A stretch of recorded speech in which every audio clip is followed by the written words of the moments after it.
मेरे बच्चे कैसे हो? तुम आज के संदेश के लिए तुम बहुत ही विशेष रूप से चुने गए हो। यह संदेश सिर्फ तुम्हारे लिए ही है। तुम्हारे ही बारे में सब कुछ बताया गया है। इसलिए मेरे बच्चे, मेरे संदेश को नज़रअंदाज करके बिल्कुल भी मत जाना, नहीं तो तुम्हारा बहुत भारी नुकसान हो सकता है। और बाद में फिर मुझसे मत कहना कि हे महादेव जी, यह मेरे साथ कैसा अनर्थ हो गया है। तो मेरे प्यारे बच्चे, बहुत ही गंभीरता से और बहुत ही ध्यान से इस संदेश के माध्यम से आगे बढ़ो। जो बातें हैं जो तुम्हारे साथ घटित हुई है या घटने वाली है, वह तुम्हारे प्रतीक्षा कर रही है।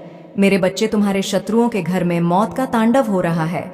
उनकी सारी हंसी, सारी खुशियां छीन ली गई हैं, क्योंकि उन्होंने जो भी तुम्हारे साथ करने के बारे में सोचा है, उन्हीं सब कर्मों का फल है। मेरे बच्चे, तुम तो बहुत ही नेक दिल और सीधे साधे इंसान हो।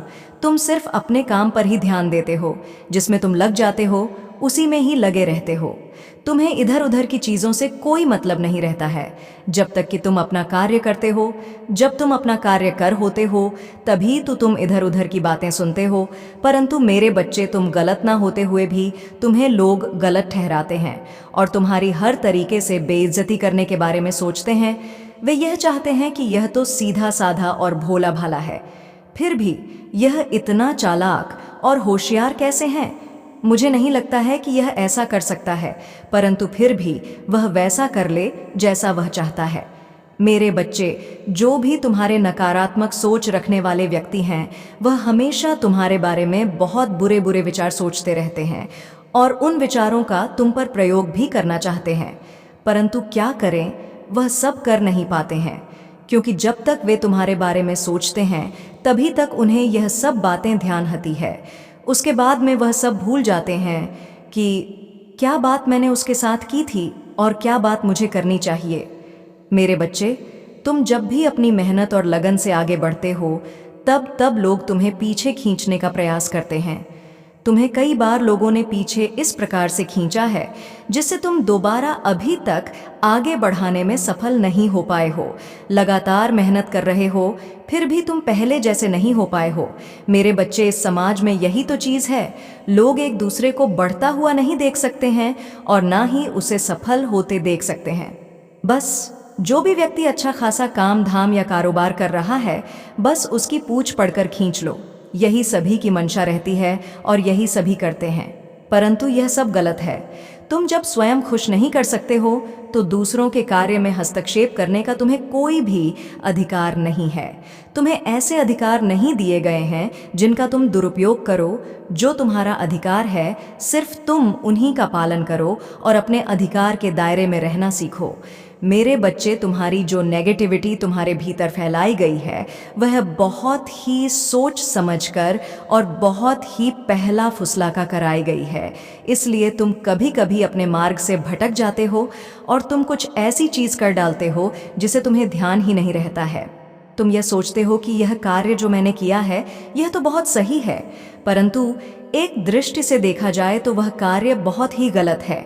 इसीलिए तुम्हारे जो गुप्त शत्रु हैं, तुम्हें किसी तरह से कमज़ोर करने के बारे में विचार विमर्श किया करते हैं कि किस प्रकार से इसकी जो बुद्धि है और जो इसका ज्ञान है, उसे भ्रमित किया जाए, जिससे कि यह अपने मार्ग से भटक जाए और आगे कुछ भी ना कर पाए।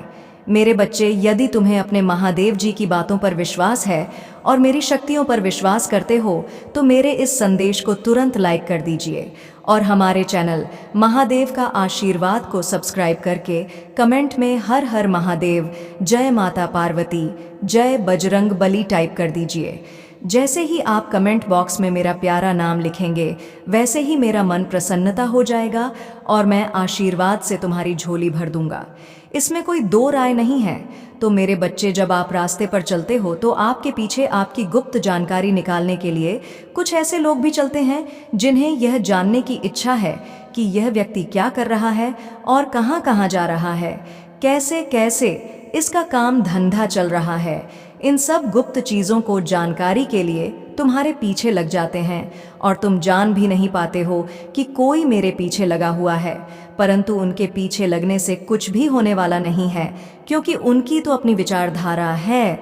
जैसे जैसे वे लोग अपने कर्म करेंगे, वैसे वैसे ही मुझे फल की प्राप्ति होगी। तो मेरे बच्चे, बेवजह तुम अपने मार्ग से कभी भी भ्रमित मत होना। तुम्हें बस जी लगाकर अपने कार्य पर बहुत ही गंभीरतापूर्वक ध्यान देते रहना है, क्योंकि जीवन में चुनौतियां तो आती ही रहती हैं। अगर जीवन में चुनौती न आए तो जीवन जीने का मज़ा ही क्या रह जाता है। जब चुनौतियों से लड़ते लड़ते हम ऊपर उठते हैं तो हमें एक बहुत बड़ा साहस प्राप्त होता है, जिस वजह से मैं भविष्य में आने वाली ऐसी परिस्थितियों, ऐसी चीज़ों को अपने काबू में कर सकते हूँ जो पहले से मेरे काबू में नहीं थी। मेरे बच्चे, जिसने भी तुम्हारे साथ गलत करने के लिए सोचा है वह पहले से ही धराशायी हो गया है, क्योंकि जब भी कोई इंसान किसी अच्छे इंसान को दुख पहुंचाने का प्रयास करता है तो वह स्वतः ही परेशान होने लगता है। उसकी समझ में कुछ नहीं आता है कि वह किन अनुकूलित प्रक्रियाओं का अनुसरण कर रहा है। मेरे बच्चे, जब लोगों ने तुम्हें जान लिया कि तुम कहाँ कार्य कर रहे हो और कहाँ पर तुम्हारा इतना इनकम हो रहा है, तो वह जाकर के अपने विपक्ष के किसी ऐसे व्यक्ति से बताता है जो बहुत ही घातक और खूंखार है, क्योंकि उसका काम यही है, एक दूसरे को परेशान करना। मेरे बच्चे, जब तक इंसान अपने अंदर की भावनाओं को नहीं बदलेगा तब तक उसका आचरण कभी भी सही नहीं हो सकता है। वह रोज की तरह ही वैसे बर्ताव करेगा, उल्टी सीधी बातें करेगा, किसी को मान सम्मान नहीं देगा और ना ही उसे समझेगा। पर मेरे बच्चे, बात तो यह है कि जब कोई भी व्यक्ति तुम्हारे घर आता है तो उसकी सेवा, सदर सत्कार करना तुम्हारा फर्ज होता है। बाकी उसकी मर्जी क्या करेगा क्या नहीं करेगा, तो मेरे प्यारे बच्चे, तुम्हारे घर की दुर्दशा बहुत ही खराब है। जब भी तुम्हारे घर का कोई सदस्य कोई ऐसा काम करता है जिसमें लाभ होता है तो वह काम पूर्ण ही नहीं होता है, वह बीच में ही आधा अधूरा रह जाता है। ऐसी सिचुएशन में वह बहुत परेशान होने लगता है कि यह मेरे साथ क्या हो रहा है, मैं जो भी कर रहा हूँ वह मेरे साथ अच्छा क्यों नहीं हो रहा है, मेरे सारे कार्य बिगड़े क्यों जा रहे हैं। परंतु मेरे बच्चे, इसके पीछे बहुत बड़े कारण हो सकते हैं। आपके शत्रु आपके पीछे पड़े हो सकते हैं। आपके शत्रु आपके ऊपर कुछ ऐसी तंत्र मंत्र की क्रिया या टोने टोटके करवाए होते हैं जिससे तुम्हारा हर कार्य बिगड़ जाता है और पूर्ण नहीं होता है, क्योंकि ऐसी क्रियाएं बहुत ही घातक होती हैं। वह अपना कार्य करने में तनिक भी देरी नहीं लगती है। इसलिए मेरे बच्चे, तुम्हें तो बस मुझे महादेव पर भरोसा करके अपने कार्य पर आगे बढ़ना चाहिए। तुम्हें जो भी कार्य करना हो, पहले मुझे महादेव जी से आकर के सलाह मशवरा ले लो, उसके बाद में किसी भी कार्य को आगे बढ़ाओ। या तुम यूं ही अपने बल पर कोई कार्य करोगे तो वह पूर्ण होने वाला नहीं है। मेरे साथ में जो भी कार्य करोगे वह तुम्हारा 100% पूर्ण होगा।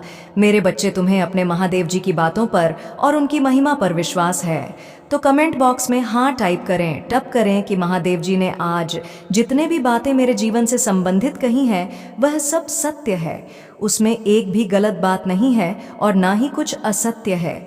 मेरे महादेव जी ने जब जब मेरे बारे में कुछ बताया है, यह उसका अवलोकन किया है, तो उसमें कुछ ना कुछ मेरे बारे में ज़रूर मिलता रहता है और वही आगे चलकर कि मैं अपने जीवन में सुधार करने की कोशिश करता हूँ। यदि वह गलत होता है तो उसे मैं सही ढंग से करने का प्रयास करता हूँ और यदि वह सही है तो उसे महादेव जी मेरे कार्य को पूर्ण करते हैं। इसलिए मैं अपने महादेव का बार बार धन्यवाद करता हूँ और सदा करता रहूँगा, क्योंकि वह मेरे महादेव जी हैं। वह मेरे हित में ही हमेशा रहते हैं, मेरी भलाई करते हैं, मुझे अच्छे अच्छे रास्ते दिखाते हैं और हमारे जीवन में अनेकों खुशियाँ लेकर आते हैं। मेरे बच्चे, कभी कभी अकेले में तुम बैठे हो तो तुम्हारे मन में ऐसे विचार बार बार उत्पन्न होते हैं कि मैं भी दूसरों की तरह कुछ ऐसा कार्य करता जिससे मुझे अच्छी रकम प्राप्त होती और उस रकम से मैं अपना परिवार चलाकर अपनी इच्छाएं पूर्ण कर सकता। मेरे बच्चे, ये सब सोचना तो बिल्कुल सत्य है, परंतु उसके पीछे तुम्हें बहुत सारी मेहनत करनी पड़ सकती है। तुम्हें कुछ ऐसी सिचुएशन से भी गुजरना पड़ेगा जो तुम्हारे लिए हितकारी नहीं होगी। मेरे बच्चे, जो लोग इतने बड़े बड़े कार्य करते हैं उनकी स्थितियों को देखो। वह पहले किस आधार पर अपना कार्य करते हैं। वह रात रात भर मेहनत करते हैं, दिन रात दौड़ते भागते रहते हैं।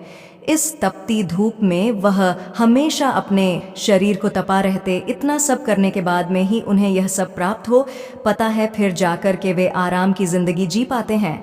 परंतु मेरे बच्चे, तुम्हारे भीतर अभी इतना साहस नहीं है कि तुम इतनी मेहनत और इतना संघर्ष कर सको, क्योंकि मेरे बच्चे, तुम अभी अभी अपने जीवन में आगे बढ़े हो, तो तुम्हें पूरा एक्सपीरियंस जीवन को चलाने का नहीं है। जब धीरे धीरे तुम भी सब बातें समझ जाओगे और सभी सिचुएशन को अपने भीतर देखकर उसके आधार पर चलोगे, तब धीरे धीरे तुम भी इसी तरह कार्य करने लगोगे। मेरे बच्चे, जैसे आपने देखा होगा कि घर बनाने वाला मिस्त्री कितनी मेहनत और परिश्रम करता है। वह इस तपती धूप में एक एक ईंट रख करके तब जाकर के ऊंची दीवार बनाता है। जब वह एक एक ईंट जोड़ता है, तब जाकर कई दिनों में वह दीवार खड़ी होती है। उसके पीछे 4 और व्यक्ति लगे होते हैं जो उसे सामग्री पर सामग्री दिया करते हैं। ठीक उसी प्रकार से तुम्हें किसी भी कार्य को करने के लिए बहुत ही जटिल से जटिल मेहनत करनी पड़ेगी, और यदि तुम इससे भी ज़्यादा सक्षम हो तो तुम्हें कोई ऐसा कार्य करना चाहिए जिसमें तुम अपना पैसा लगाकर पैसा निकाल सको। यदि तुम्हारे पास कुछ बहुत धन है तो उसका सही प्रयोग करके कोई ऐसा बिजनेस या धंधा कर लो जिसमें तुम्हारी आमदनी हो सके। परंतु धंधा ऐसा होना चाहिए जो ईमानदारी से किया जाए और सरलता से हो भी जाए। और यदि तुम यह भी करने में सक्षम नहीं हो, यदि तुम्हारे पास धन इत्यादि नहीं है, तो तुम कोई छोटी सी नौकरी ढूंढ लो। जब तक कि तुम्हारे पास कुछ पैसे ना हो जाए, तब तक तुम कोई ऐसा काम करते रहो जिसमें तुम्हारी आय होती रहे। फिर धीरे धीरे करके उसमें से कुछ पैसे बचाओ। फिर जब तुम्हारे पास कुछ पैसे हो जाए तो फिर जाकर के कोई ऐसा बिजनेस करो जिसमें तुम सफल हो सको। परंतु मेरे बच्चे, पहले तो तुम्हें मैंने जो बताया हूँ वह करो। आगे जब तुम्हारे पास व्यवस्थाएं होंगी तब मैं तुम्हें इसकी सलाह अवश्य दूंगा। परंतु मेरे बच्चे, यदि तुम यह भी करने में सक्षम नहीं हो तो तुम जो भी कार्य कर सकते हो वह कार्य करो जिसमें तुम्हारी लगन हो, जिसे तुम सरलता से कर सकते हो। यदि उसे करोगे तो उसमें तुम्हें शीघ्र अतिशीघ्र लाभ भी प्राप्त होगा और तुम उस कार्य को सही ढंग से कर पाओगे। परंतु मेरे बच्चे, इतना सब करने के लिए तुम्हें संघर्ष तो करना पड़ेगा ही। ऐसे ही तुम्हें कुछ प्राप्त नहीं होने वाला है, क्योंकि मेरे बच्चे, यह पृथ्वी, यह धरती कर्म की भूमि है। जो भी यहाँ पर आता है और यदि कर्म करता है तो वह भूखा कभी भी नहीं रहता है। उसकी भूख मिटाने के लिए ईश्वर कहीं से ना तो उसे कुछ दे ही डालते हैं। तुम्हारे पास लेने वाली श्रद्धा होनी चाहिए। और मेरे बच्चे, यदि तुम चाहो कि मुझे सब ऐसे ही प्राप्त हो जाए, मैं भगवान की भक्ति करता हूँ, उनकी आराधना करता हूँ, वह मुझे सब कुछ ऐसे ही प्राप्त करवा दे, तो मेरे बच्चे यह संभव है, क्योंकि मेरे बच्चे आपके जैसे मेरे सैकड़ों लाखों भक्त हैं जो मेरी भक्ति करते हैं, मेरी पूजा आराधना करते हैं और मुझे अपने जीवन की सुखद और सुनहरी आशा रखते हैं कि हे परमात्मा, मेरे जीवन में इतनी खुशियाँ लाओ और मुझे हर वह चीज़ प्राप्त करवाओ जिसका मैं अधिकारी हूँ। तो मेरे बच्चे, आप यह बताइए कि इतना सब कैसे पर्याप्त किया जा सकता है? एक एक को तो यूं ऐसे कुछ नहीं दिया जा सकता है सुख है। उसके लिए कुछ ना कुछ तो माध्यम अवश्य होना चाहिए। यदि माध्यम तुम्हारा मजबूत है तो तुम्हें मजबूती वाला लाभ प्राप्त होगा, और यदि तुम्हारा माध्यम कमज़ोर है तो तुम्हें उसी तरीके से लाभ प्राप्त होगा। और यदि तुम्हारा माध्यम सबसे ज़्यादा कमज़ोर है तो तुम्हें धीरे धीरे करके तुम्हारी आवश्यकताओं को पूर्ण अवश्य किया जाएगा। यह मुझ महादेव जी का वादा है। मेरे बच्चे, तुम्हारे आने वाले समय महादेव जी तुम्हारे लिए भरपूर रूप से आशीर्वाद लेकर आ रहे हैं। यदि तुम मेरे साथ इसी प्रकार से आगे संदेश में बने रहते हो तो महादेव जी तुम्हें ऐसा शुभ आशीष देंगे कि तुम्हारे सभी बिगड़े हुए कार्य बनने लगेंगे और तुम जो चाहते हो वह सब तुम्हें पर्याप्त मात्रा में मिल जाएगा। क्योंकि महादेव जी के वचन हमेशा सत्य ही होते हैं, वे कभी भी असत्य नहीं कहते हैं। बस तुम्हें उन पर अटूट पूर्ण विश्वास बनाए रखना है, ना कि उन पर आधा अधूरा विश्वास बनाकर उन पर शक करो। यदि तुम श्रद्धा से पूर्ण विश्वास बनाओगे तो महादेव जी तुम्हारे जीवन में हस्ताक्षेप अवश्य करेंगे। मेरे बच्चे, यदि तुम्हें अपने महादेव जी पर विश्वास है और अपने महादेव जी का आशीष प्राप्त करना चाहते हो तो कमेंट बॉक्स में मेरा भाग्यशाली अंक 888 टाइप करें कि महादेव जी समस्त ब्रह्मांड के मालिक हैं। वे जो चाहेंगे वही होगा, उनसे कुछ अलग नहीं है और ना ही छुपा हुआ है। मेरे बच्चे, जो लोग तुमसे शत्रुता रखते थे, जो लोग तुम्हारी हंसी उड़ाते थे और जो लोग तुम्हारी चुगली इधर उधर करते थे, वह अब करना बंद कर क्योंकि उनके घर में इस प्रकार से मौत का तांडव हो रहा है कि एक एक व्यक्ति मौत के घाट उतारने वाला है। यदि वह अपनी उन भूलों को सुधरेगा नहीं तो उसके घर में इसी प्रकार से तांडव होता रहेगा और एक दिन ऐसा आएगा कि उसका सब कुछ समाप्त हो जाएगा और वह अपने सिर पर हाथ रखकर इस प्रकार से रोएगा, चीखेगा, चिल्लाएगा। उसकी आवाज़ सुनने के लिए कोई नहीं आएगा और ना ही उसकी कोई मदद करेगा। इसलिए मेरे बच्चे, तुम अपने शत्रुओं की चिंता करना आज से बंद कर दो, क्योंकि जहाँ पर महादेव जी का हाथ होता है वहाँ पर तुम्हें अपने शत्रुओं या विरोधी या किसी ईर्ष्या करने वाले से डरने की आवश्यकता नहीं है, क्योंकि उसे मैं स्वयं देख लेता हूँ, मैं उसे स्वयं दंडित करता हूँ। फिर वह कभी किसी के साथ ऐसा नहीं करता है जब उसे कठोर से कठोर दंड मिल जाता है।